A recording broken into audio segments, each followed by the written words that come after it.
প্রিয় শিক্ষার্থীবৃন্দ,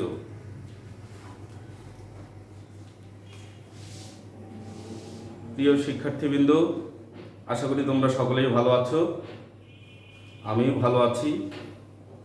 বিশ্বের এই সংকটময় মুহূর্তে আমাদের প্রিয় প্রতিষ্ঠান গাইবান্ধা সদর উপজেলা মডেল স্কুল অ্যান্ড কলেজ আয়োজন করেছে অনলাইন ক্লাস।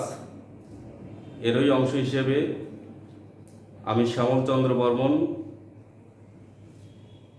আজকে তোমাদের অষ্টম শ্রেণীর বাংলাদেশ বিশ্ব পরিচয় ক্লাস নেব। আজকে যে বিষয়টি আমরা আলোচনা করব, আমরা সপ্তম অধ্যায়ে চলে যাব। সপ্তম অধ্যায় থেকে শুরু করব। বাংলাদেশ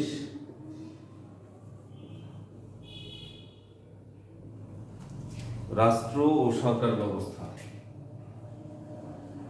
রাষ্ট্র ও সরকার ব্যবস্থা সপ্তম অধ্যায় সপ্তম।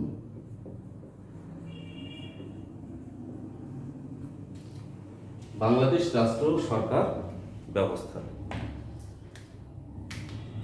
আমাদের একটু আলোচনা করে নেওয়া দরকার যে রাষ্ট্র ও সরকার ব্যবস্থা, বাংলাদেশ রাষ্ট্র ও সরকার ব্যবস্থা। রাষ্ট্র কি? রাষ্ট্র হচ্ছে একটা রাজনৈতিক প্রতিষ্ঠান। আর সরকারটা কি?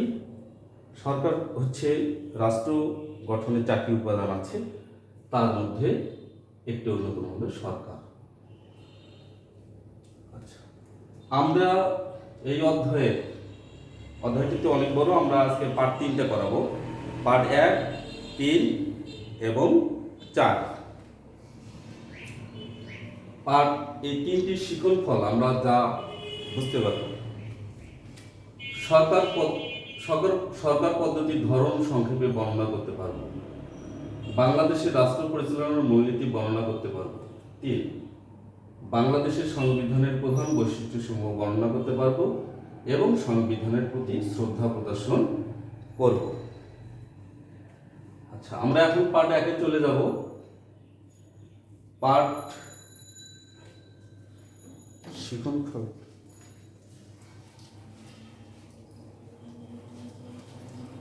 1-এ চলে যাব। পার্ট 1,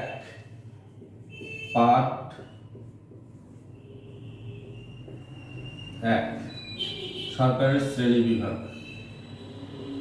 সরকারের শ্রেণী বিভাগ।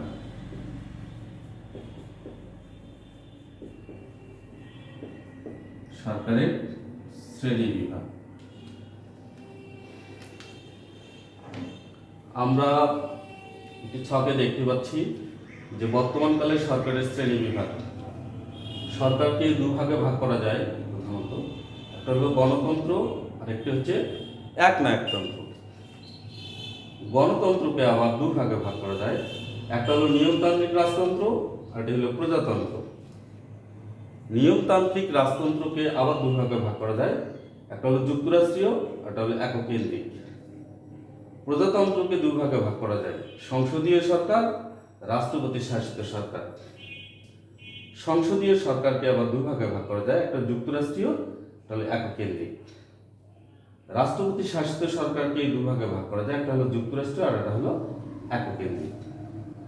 আমরা এই সরকারের শ্রেণী বিভাগের আগেই একটু জেনে নেওয়া দরকার যে সরকার সম্বন্ধে।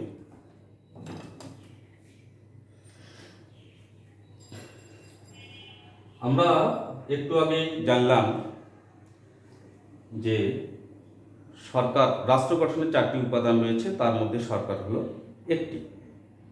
এটি হচ্ছে রাষ্ট্রের মূল চালিকা শক্তি। আচ্ছা, ইঞ্জিন ছাড়া যেমন একটা গাড়ি চলতে পারে না, ঠিক তেমনিভাবে সরকার ছাড়া রাষ্ট্র চলতে পারে না। রাষ্ট্র পরিচালনার সকল কাজ এই সরকারের মাধ্যমেই পরিচালিত হয়ে থাকে। আমরা এখন দেখব গণতন্ত্র সম্পর্কে আলোচনা করব। প্রিয় শিক্ষার্থীবৃন্দ, অবশ্যই তোমরা পাঠ্য বইয়ে সবটি আছে, তোমরা লক্ষ্য করবে এবং এগুলোর সংজ্ঞাগুলো অবশ্যই করবে। আমি একটু বুঝাই দিচ্ছি। গণতন্ত্র আমরা সহজ করে বলবো, গণতন্ত্রটা কি? গণতন্ত্রের অর্থই হলো জনগণের শাসন। গণতন্ত্রে জনগণ হলো সকল ক্ষমতার মূল মালিক। গণতন্ত্রে জনগণ কি করে? তার পছন্দের ব্যক্তি বা দলকে ভোট দিয়ে জয়যুক্ত করে এবং যারা এই নির্বাচিত হলো, এই নির্বাচিত প্রতিনিধিরাই পরবর্তীতে সরকার গঠন করে এবং রাষ্ট্র পরিচালনা করে। আর একনায়কতন্ত্রটা কি? একনায়কতন্ত্রটা হলো এক ব্যক্তি বা এক দলের শাসন। এখানে জনগণের মতামত, জনগণের অধিকার কোনোটির প্রতি গুরুত্ব দেওয়া হয় না, মতামতের তোয়াক্কা করা হয় না জনগণের। তারপর নিয়মতান্ত্রিক রাজতন্ত্র।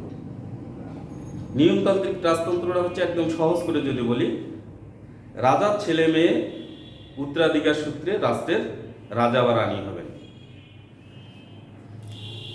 তাহলে আমরা যদি এখন সংজ্ঞা বলি, তাহলে নিয়মতান্ত্রিক রাজতন্ত্রটা কি?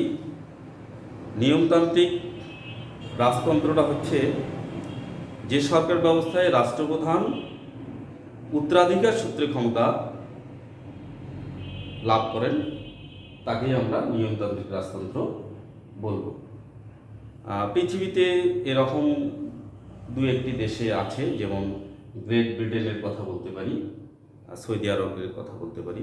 আবার একটু রেফারেন্স কথা বলি, সেটা হলো যে নিয়মতান্ত্রিক এই রাজতন্ত্র আবার দুভাগে ভাগ।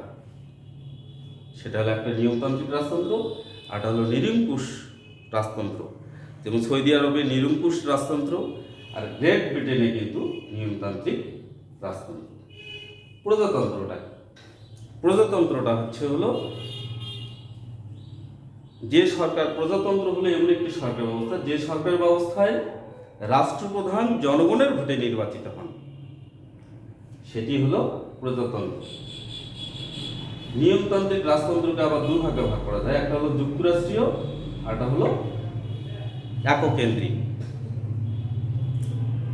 আচ্ছা, আমরা যুক্তরাষ্ট্রের কথা বলি। যেমন ভারতের কথা আমরা বলতে পারি যে ভারতে 29টা প্রদেশ রয়েছে। এখানে প্রাদেশিক সরকারও রয়েছে, আঞ্চলিক সরকারও রয়েছে।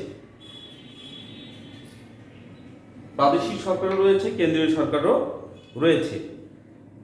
যুক্তরাষ্ট্রের সরকার এমন একটি সরকার ব্যবস্থা, এই সরকার ব্যবস্থায় সংবিধান অনুযায়ী কেন্দ্র এবং প্রদেশের মধ্যে ক্ষমতা বন্টন করে দেওয়া থাকে।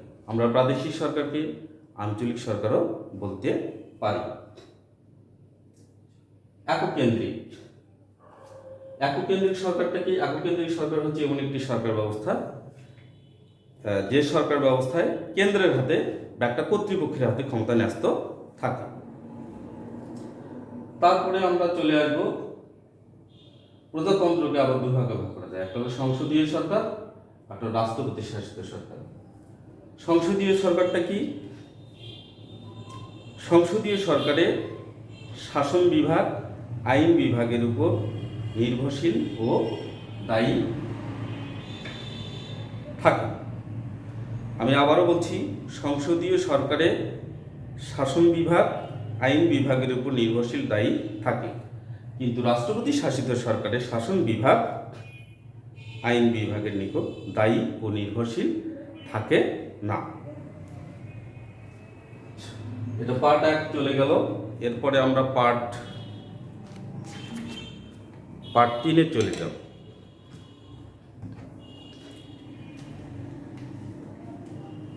পার্ট 3,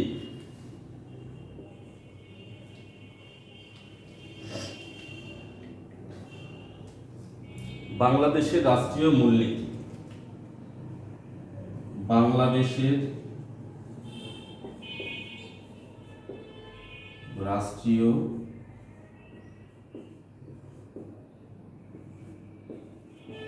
মূলনীতি।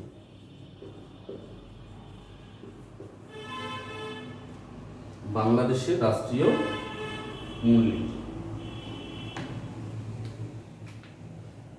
আমরা লক্ষ্য করছি বাংলাদেশের রাষ্ট্রীয় মূলনীতি পার্ট 3। বাংলাদেশের রাষ্ট্রীয় মূলনীতি 4টি: জাতীয়তাবাদ, সমাজতন্ত্র, গণতন্ত্র, ধর্মনিরপেক্ষতা। আমরা এখন জাতীয়তাবাদ দেখব। জাতীয়তাবাদ একই ধরনের ভাষা, সাহিত্য, সংস্কৃতি বাঙালি জাতির মধ্যে একটা সুদৃঢ় ঐক্য সৃষ্টি করেছে। এটি একটি চেতনা। এই চেতনা উদ্বুদ্ধ হয়ে বাঙালি জাতি সুদীর্ঘ 9 মাস রক্তক্ষয়ী যুদ্ধের মাধ্যমে আমাদের এই বাংলাদেশ স্বাধীনতা পেয়েছে। সমাজতন্ত্রটা কি? সমাজতন্ত্রটা কি? অর্থনৈতিক ক্ষেত্রে সমতা আনার মাধ্যমে সবার সমান সুযোগ সুবিধা নিশ্চিত করাই হলো সমাজতন্ত্রের মূল লক্ষ্য। এরপরে আমরা দেখব গণতন্ত্রটা কি। রাষ্ট্রের সকল কাজে, আমি আবারও বলছি, রাষ্ট্রের সকল কাজে নাগরিকের অংশগ্রহণ নিশ্চিত করাই হলো গণতান্ত্রিক রাষ্ট্রের মূল নীতি। আর ধর্মনিরপেক্ষতা কি? ধর্মনিরপেক্ষতা হচ্ছে রাষ্ট্রের প্রতিটি মানুষ স্বাধীনভাবে নিজ নিজ ধর্ম পালন করবে এবং ধর্ম পালনে কেউ কাউকে বাধা প্রদান করতে পারবে না। এই লক্ষ্য সামনে রেখে ধর্মনিরপেক্ষতাকে রাষ্ট্রের মূলনীতি হিসেবে গ্রহণ করা হয়েছে।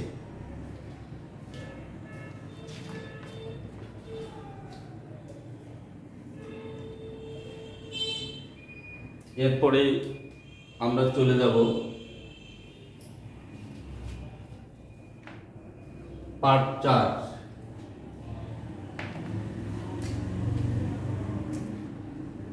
পার্ট 4 সংবিধানের বৈশিষ্ট্যসমূহ।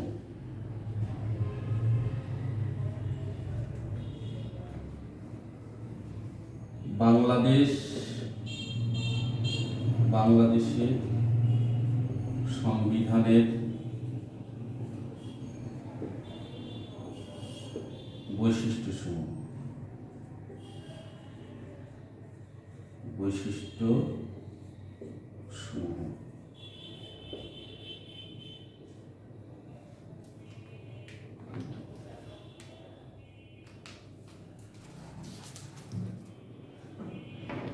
প্রিয় শিক্ষার্থী বন্ধুরা, আমরা এখন দেখব আমাদের যে সংবিধান আছে, এই সংবিধানের বৈশিষ্ট্যগুলো দেখব।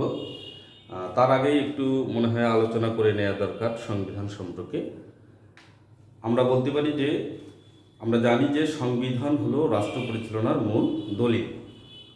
আমি যে ভবনে দাঁড়িয়ে আজকে ক্লাসটি নিচ্ছি, এই ভবনটিরও কিন্তু একটু তৈরি করতে গিয়ে তার আগে কিন্তু একটা নকশা তৈরি করা হয়েছে। ঠিক নকশাটা দেখেই এই ভবনটি তৈরি করা হয়েছে। অনুরূপভাবে এই সংবিধান অনুযায়ী কিন্তু রাষ্ট্র শাসন ব্যবস্থা পরিচালিত হয়। আমরা জানি যে বঙ্গবন্ধু শেখ মুজিবুর রহমান 1971 সালের 26শে মার্চ বাংলাদেশের স্বাধীনতা ঘোষণা করে। দীর্ঘ 9 মাস রক্তক্ষয়ী যুদ্ধের মাধ্যমে আমাদের এই বাংলাদেশের স্বাধীনতা আমরা পেয়েছি। স্বাধীনতা লাভের পর 1972 সালের 10ই এপ্রিল গণপরিষদের প্রথম অধিবেশনে ডক্টর কামাল হোসেনকে প্রধান করে একটা সংবিধান প্রণয়ন কমিটি গঠন করা হয়। এই সংবিধান প্রণয়ন কমিটি 6 মাসের মধ্যে একটি খসড়া সংবিধান তৈরি করে এবং সেটি গণপরিষদে আলোচিত হয়। অবশেষে একই বছরের অর্থাৎ 1972 সালের 4ই নভেম্বর এটি গণপরিষদে চূড়ান্তভাবে অনুমোদন পায়। এখানে বলে রাখা দরকার যে আমাদের বাংলাদেশের এমসিকিউ হতে পারে, আমাদের বাংলাদেশের সংবিধান চূড়ান্তভাবে গৃহীত হয় কখন? 1972 সালের 4ই নভেম্বর। আমরা এখন দেখব সংবিধানের বৈশিষ্ট্যসমূহ। গণপ্রজাতন্ত্রী সরকার। বাংলাদেশ একটি স্বাধীন ও সার্বভৌম গণপ্রজাতন্ত্রী রাষ্ট্র হিসেবে পরিচিত হবে। তারপরে 2 নম্বরে সংসদীয় পদ্ধতির সরকার। বাংলাদেশে মন্ত্রিপরিষদ শাসিত সরকার বা সংসদীয় পদ্ধতির সরকার চালু থাকবে। এই এই সরকার ব্যবস্থায় প্রকৃত আসলে শাসন ক্ষমতার মালিক হলো প্রধানমন্ত্রী। তারপরে 3 নম্বর হলো লিখিত সংবিধান। এটি একটি লিখিত সংবিধান যা 11টি ভাগে বিভক্ত, 153টি অনুচ্ছেদ রয়েছে ও একটি প্রস্তাবনা রয়েছে। এখানেও বলে রাখা দরকার যে জ্ঞানমূলক বহু নির্বাচনী বাংলাদেশের সংবিধান কতটি ভাগে বিভক্ত? 11টি। এবং এই 153টি অনুচ্ছেদ রয়েছে। এটি কিন্তু প্রায় আমরা দেখি পরীক্ষায় আসে যে বাংলাদেশের সংবিধানে কতটি অনুচ্ছেদ রয়েছে। প্রিয় শিক্ষার্থী বৃন্দ, তোমরা অবশ্যই, আমি এটা মূল বইয়ে আছে, মূল বইয়ে এগুলো দাগাবে তোমরা এবং সুন্দর করে পড়বে। 4 নম্বর রাষ্ট্রীয় মূলনীতি।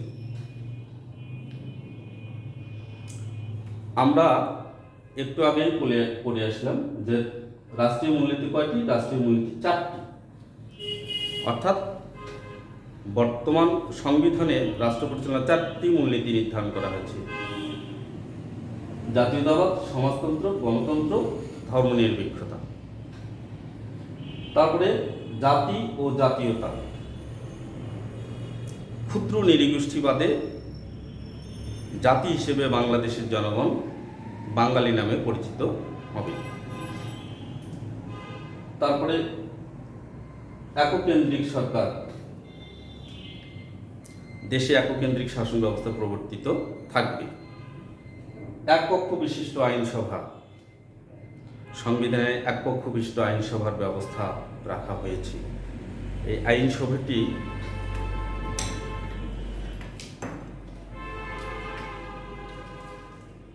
+350 এটি আইনসভার 350 জন সদস্য নিয়ে গঠিত।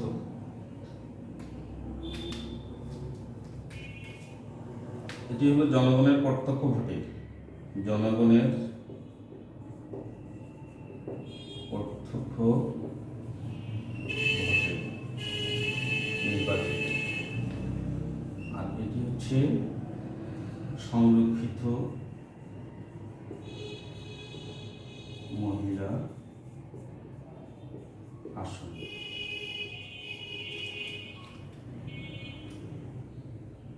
এই 300 জন সদস্যের দ্বারাই পরবর্তীতে সংরক্ষিত মহিলা আসন নির্বাচিত হয়ে থাকেন। মোট 350 জন সদস্য নিয়ে আইনসভা গঠিত। এরপরে মৌলিক অধিকার। সংবিধানের নাগরিকের মৌলিক অধিকার তার সংরক্ষণের নিশ্চয়তা দেয়া হয়েছে। জনগণের সার্বভৌমত্ব। সংবিধান অনুযায়ী রাষ্ট্রের সকল ক্ষমতার মালিক জনগণ এবং জনগণের পক্ষে নির্দিষ্ট কর্তৃপক্ষ এই ক্ষমতা পরিচালনা করবে। তারপর বিচার বিভাগের স্বাধীনতা। বাংলাদেশ সংবিধানের বিচার বিভাগের স্বাধীনতা নিশ্চয়তা দেওয়া হয়েছে। সার্বজনীন ভোটাধিকার। সংবিধানে জাতি, ধর্ম, বর্ণ নির্বিশেষে 18 বছর থেকে তদূর্ধ্ব বয়সের সকল নাগরিক ভোটাধিকার প্রদান করা হয়েছে। অর্থাৎ 18 বছর বয়স হলে ভোটার হতে পারবে এবং পরবর্তীতে ভোটাধিকার প্রয়োগ করতে পারবে। নির্বাচন অনুষ্ঠান। কোনো কারণে সংসদ যদি ভেঙে যায় বা অবলুপ্ত হয়ে যায়, পরবর্তী সংবিধান অনুযায়ী পরবর্তী 90 দিনের মধ্যে এই নির্বাচন ব্যবস্থা করতে হবে। তাহলে এখানেও এমসিকিউ আমাদের প্রশ্ন হতে পারে যে সংসদ ভেঙে গেলে পরবর্তী কত দিনের মধ্যে নির্বাচন করতে হয়? 90 দিনের মধ্যে। সংবিধান সংশোধন। সংসদ সদস্যদের মোট সংখ্যা 2/3 ভোটে সংবিধান কি করা যেতে পারে? সংশোধন করা যেতে পারে।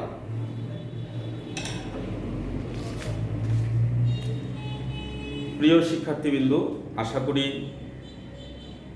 আমি যা বুঝাইলাম পার্ট 1, 3 এবং 4 তোমরা অবশ্যই বাসায় এগুলো ভালো করে পড়বে। পরবর্তী ক্লাসে আমরা যখন স্কুল খুলব তারপরে এগুলো মূল্যায়ন করা হবে। আজকে আমি বাড়ির কাজ দেবো, বাড়ির কাজ অবশ্যই এগুলো দেখবে।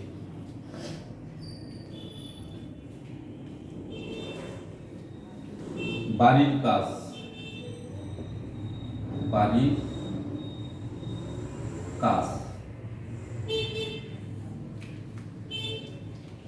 সরকার রাষ্ট্রের মূল চালিকা শক্তি ব্যাখ্যা করো। 1 নম্বর, সরকার রাষ্ট্রের মূল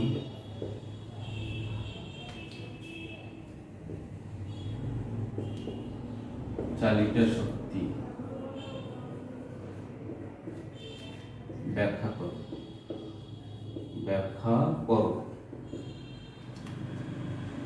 2 নম্বর, সরকারের শ্রেণীবিভাগ ব্যাখ্যা করো। সরকারের শ্রেণীবিভাগ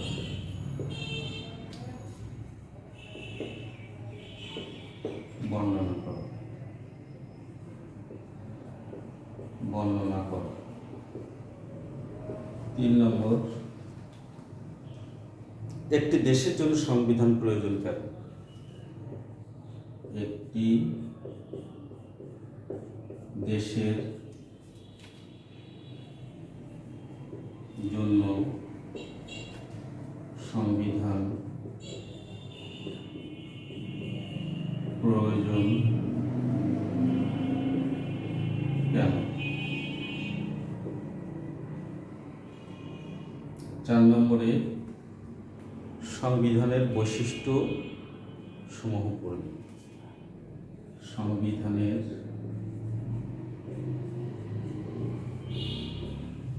বৈশিষ্ট্য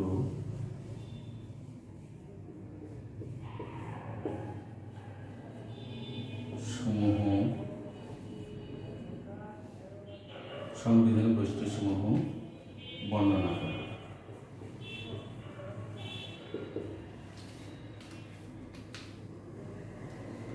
প্রিয় শিক্ষার্থী বন্ধুরা, আমি যা বাড়ির কাজ দিলাম অবশ্যই তোমরা পড়বে। আশা করি তোমরা বাড়িতে অবস্থান করবে, বাড়ির বাইরে যাওয়ার প্রয়োজন নেই। একান্তই প্রয়োজন হলে অবশ্যই মাস্ক ব্যবহার করে বাড়ির বাইরে যেতে পারবে। আমি আবারও সবাইকে ধন্যবাদ জানিয়ে আজকের মতো এখানেই ক্লাস শেষ করছি। সবাইকে ধন্যবাদ।